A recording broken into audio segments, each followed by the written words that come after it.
નમસ્કાર ખેડૂત મિત્રો, સ્વાગત છે તમારું ખેતીવાલે યુટ્યુબ ચેનલની અંદર. ખેડૂત મિત્રો, આજના વિડીયોની અંદર આપણે વાત કરવાના છીએ કે જે નેનો ડીએપી જે ખાતર છે એનો પરિચય લેવાના છીએ, એના શું શું ફાયદા થાય અને કયા પાકમાં શેડ્યુલ મુજબ અને કયો ડોઝ છે એની સંપૂર્ણ માહિતી મેળવવાના છે. અગાઉ આપણે એક નેનો યુરિયાનો વિડીયો જે બનાવેલો છે, ન જોયો તો જરૂરથી જોઈ લેજો. અને જો વિડીયોમાં નવા આવેલા મિત્રોને ખાસ કે વિડીયો પસંદ આવે તો લાઇક, શેર અને સબસ્ક્રાઈબ કરવાનું ભૂલશો નહીં. તો જોઈ શકો છો કે નેનો ડીએપી જે પ્રવાહી છે એ વિશિષ્ટ જે નેનો ખાતર છે, જેને 2 માર્ચ 2023ના રોજ ભારત સરકાર દ્વારા FCO 1985 અંતર્ગત સૂચિત કરવામાં આવ્યું હતું. તેમાં નાઇટ્રોજન 8% અને ફોસ્ફરસ 16% હોય છે.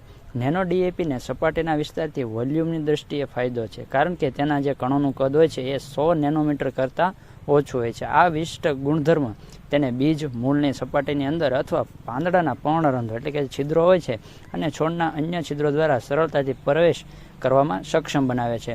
નેનો ડીએપી પ્રવાહીમાં નાઇટ્રોજન અને ફોસ્ફરસના નેનો ક્લસ્ટર, બાયોપોલિમર્સ અને અન્ય સહાયક સાથે કાર્યરત છે. છોડ પ્રણાલીની અંદર નેનો ડીએપીનું વધુ સારી રીતે ફેલાવવાની ક્ષમતા અને એસિમિલેશનથી બીજની ઉગાવ શક્તિ, વધુ હરિતદ્રવ્ય, પ્રકાશ સંશ્લેષણ, કાર્યક્ષમતા, પાકની સારી ગુણવત્તા અને પાકની ઉપજમાં વધારો થાય છે. સામાન્ય રીતે માત્ર 30 થી 40% નાઇટ્રોજનયુક્ત ખાતરો અને 15 થી 20% ફોસ્ફેટિક ખાતરો પાક માટે ઉપલબ્ધ હોય છે. બાકી બિનઉપયોગી નાઇટ્રોજન અને ફોસ્ફરસ સ્વરૂપ આપણી જમીન, હવા અને પાણીને પ્રદૂષિત કરે છે. નેનો ડીએપી પ્રવાહીની ચોક્કસ અને લક્ષિત પદ્ધતિ દ્વારા પર્યાવરણને નુકસાન પહોંચાડ્યા વિના પાકની પોષણની જરૂરિયાત પૂરી કરે છે.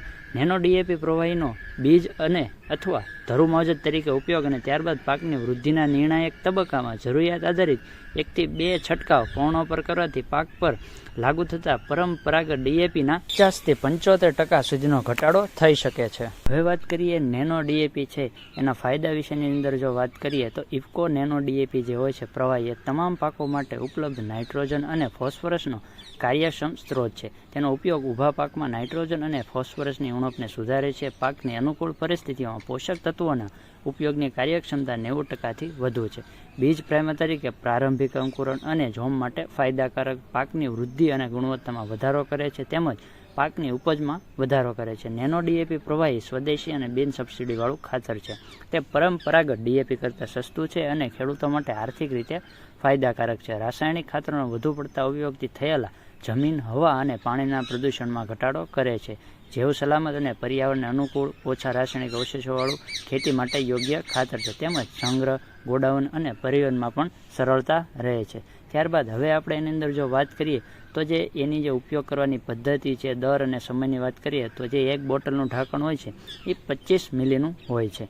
બીજ સારવારની અંદર તમે બીજની સપાટી પર પાતળું સ્તર બનાવવા માટે જરૂરી માત્રામાં પાણી ઓગાળીને નેનો ડીએપી પ્રવાહી 3 થી 5 મિલી પ્રતિ કિલો બીજમાં બીજ ઉપયોગ કરો. 20 થી 30 મિનિટ છાંયડામાં સૂકવી પછી વાવો.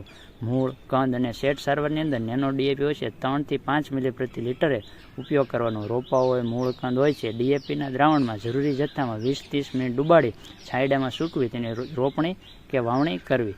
છંટકાવની અંદર જે નેનો ડીએપી છે પ્રતિ લીટરમાં 2 થી 4 મિલી ભેળવીને છોડની ફૂટ અને શાખા અવસ્થાએ છાંટવું. વધારાનો છંટકાવ લાંબા ગાળાના અને વધુ ફોસ્ફરસની જરૂરિયાતવાળા પાકમાં ફૂલ આવ્યાના પહેલાંની અવસ્થાએ કરવો જોઈએ. ત્યારબાદ હવે નેનો ડીએપીનું શેડ્યુલ અને ડોઝની વાત કરીએ તો એની અંદર જે અલગ અલગ જે અનાજ, કઠોળ, તેલીબિયા, શાકભાજી, કપાસ અને શેરડીમાં જે બીજ સારવાર પણ આપી શકો. ત્યારબાદ જે ફોલિયર સ્પ્રે છે પ્રતિ લીટર 2 થી 4 મિલી પ્રમાણે જે આપ જોઈ શકો છો ઘઉં, જવ, મકાઈ, બાજરી, ડાંગર છે, ચણા, તુવેર, મગ, અડદ, રાયડો, મગફળી, સોયાબીન, સૂર્યમુખી, બટાટા, ડુંગળી, લસણ, વટાણા, કપાસ અને શેરડીમાં જે આપ જોઈ શકો બીજ માવજત આપી શકો છો અને ફોલિયર સ્પ્રે કરી શકો છો. અહીં અંદર જે ડીએજી એટલે છે કે અંકુરણ થયાના 30 થી 35 દિવસ અને ડીએટી એટલે કે આપણે જે ટ્રાન્સપ્લાન્ટ કરતા હોય છે, અમુક હોય છે જે ડાંગર છે એની જે ટ્રાન્સપ્લાન્ટિંગ કરતા હોય છે કે ફેર રોપણી કર્યાના દિવસો. ડીએટી એટલે ફેર રોપણી કર્યા પછીના અને ડીએજી એટલે આપણે જે અંકુરણ પછીના જે દિવસો હોય છે એ. તો ખેડૂત મિત્રો, આ પ્રમાણે આપણે જે સંપૂર્ણ જે નેનો ડીએપીની વાત જાણી. જો તમને આ વિડીયો પસંદ આવ્યો હોય તો લાઇક, શેર અને સબસ્ક્રાઈબ કરવાની ભૂલશો નહીં. ફરી મળીશું એક નવા વિડીયોની સાથે, નવી માહિતીની સાથે. જય જવાન, જય કિસાન.